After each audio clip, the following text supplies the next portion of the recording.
Really wild day for the Houston Texans, a day that included some really good news. And as that good news was going on, some really bad news for the Browns that could significantly, and I mean significantly, impact Saturday's matchup. Let's get into it inside the locker room.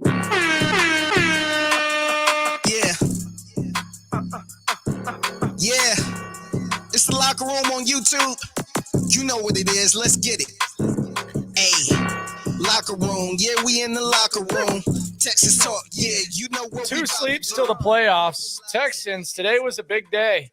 Didn't know what the news was going to be like, but it was good for the Houston Texans. And it got bad for the Cleveland Browns. Could get worse when the two meet in the postseason. It is the locker room, number one source for Texans daily digital content. I'm Landry Locker. You can hear me Monday through Friday, 10 to 2 Central, Sports Radio 610 in the Odyssey app. Thanks to Sheldon Rankins for hopping on the show straight off the practice field. Thanks to Cal and Hannah McNair for pulling up on us. It was a very, very wild day, and it seems like luck is kind of on the Texans' side. It started off today with some great injury news. Here's the official injury report. The only guy who does not practice, the only DNP right there, is Jerry Hughes. Will Anderson limited, Andrew Beck limited, Noah Brown limited. That was kind of a surprise. Malik Collins, Jonathan Grenard, Sheldon Rankins, Robert Woods, all limited. Michael Dieter, a full go. So CJ Stroud, every receiver is at least leaning towards potentially playing on Saturday, which is a huge thing, especially coming off a performance in which the Texans only had 2 catches for 11 yards with receivers not named Nico Collins against the Indianapolis Colts. Jonathan Grenard, we said this yesterday. I told y'all that he was going to go. He says he's good to go. Seems really, really jacked up and excited.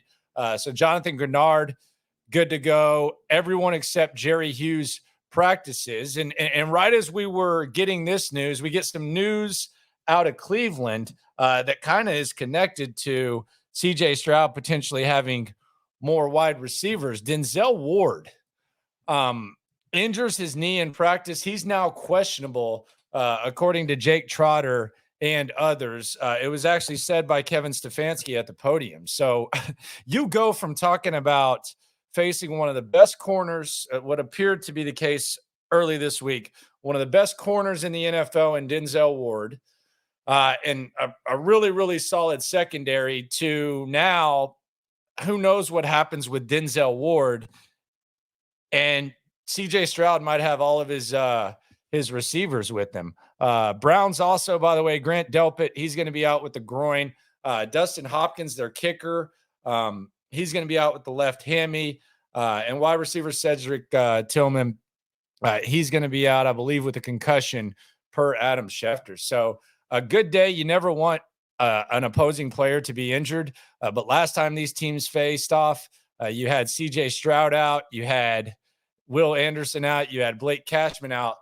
Now it looks like, at the very least, depending on what happens on game day, you're going to have all hands on deck. And, oh, by the way, Saturday's game officially sold out per the Texans. They also announced that Paul Wall, Mike Jones, Slim Thug, Bum B will perform at halftime. So they're embracing that H-Town stuff.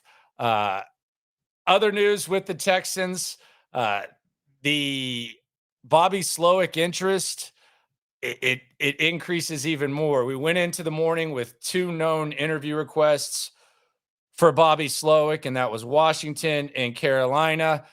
We sensed that the Tennessee Titans would be interested in Bobby Slowik. I think that just made a lot of sense. He's got the history with Carthon, and Amy Adams Stank is really obsessed with sticking it to Houston. There was actually a report in The Athletic that losing twice to Houston might have upset her with Mike Vrabel, which I think would really be hilarious. We actually talked to Cal and Hannah McNair. They pulled up on us in the studio. We talked about this interest that Bobby Slowik has as the Falcons and Titans requested permission to speak to him. And here was what Cal and Hannah had to say when they showed up to Sports Radio 610. When you win, your coaches start getting recruited. Yeah.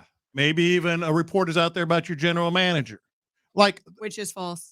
We understand that. Lopez is going Mike Florio. No. We understand that it's false. He said as much. But to me, that's a good thing. Yeah, Amy Adams. I feel like she's going to hire Slowik. I think Amy Adams Stank is going to hire Bobby Slowik just to stick it to y'all. I think she is. He's got the history with the GM, so I think that we will see Bobby Slowik in an Oilers uniform because of Amy Adams Stank. Well, we'll let them worry about that. We'll enjoy our success and the things that come with it. We also that's what I'm talking. What's your lower draft pick? Right. Lower draft pick, coaches being recruited, etc. We have coaches all across the league that have been started here. Mm-hmm. So it's really fun to watch them succeed in other places. Is really a good thing for us. It's a good sign, for sure. It's a good problem to have. And I think Slowik's going to get a gig. I'm starting to feel that way. He got us psyched yesterday with his words. He's got the intensity. There's 25% of the jobs in the NFL are open right now. How about that? 25%, 8 of 32. That's 25%. I'm not good at math, but I can do that. That's a solid 1/4. And Bobby Slowik, he comes from the Shanahan pipeline. He's had good success early on.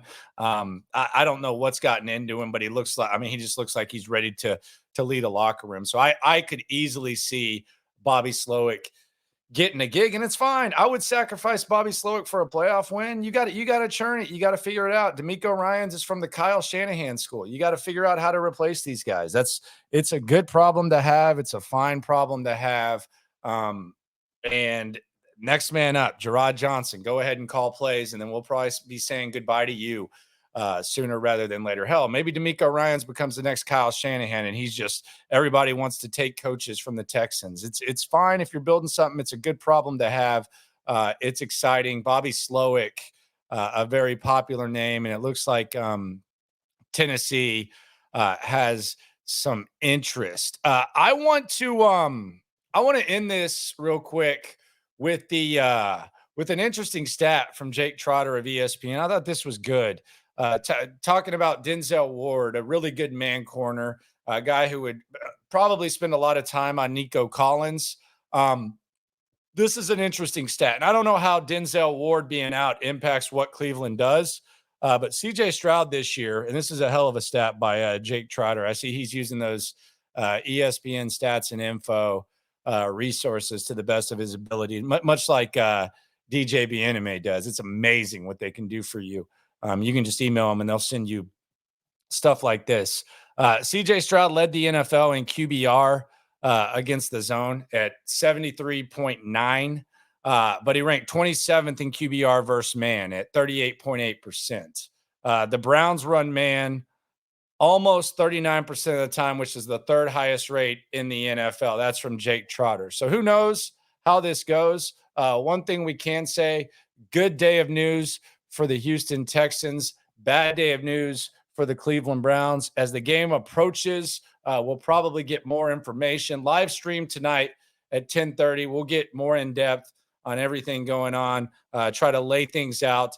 There are ghosts being killed around here in Houston. There are ghosts, like 3 really wild ghosts that I will touch base on a little bit later on. But I appreciate you for coming through. Fun times around, good vibes. Subscribe, like, right along, whether you're a Texans fan or not. I appreciate you for coming through. And when it comes to this Texans coverage, whether it's on the radio, on In the Loop, or right here in the locker room, we're all in it together. 2 sleeps till the playoffs, baby. Localize every angle's what we really do. We the source, we the pulse of the city too. Landlocked, got the game in the headlock. Localize every time, can't stop, won't stop. Yeah, we top 2 and we not 2. Plugged in daily digital on YouTube. We got taste for days, opinions to give.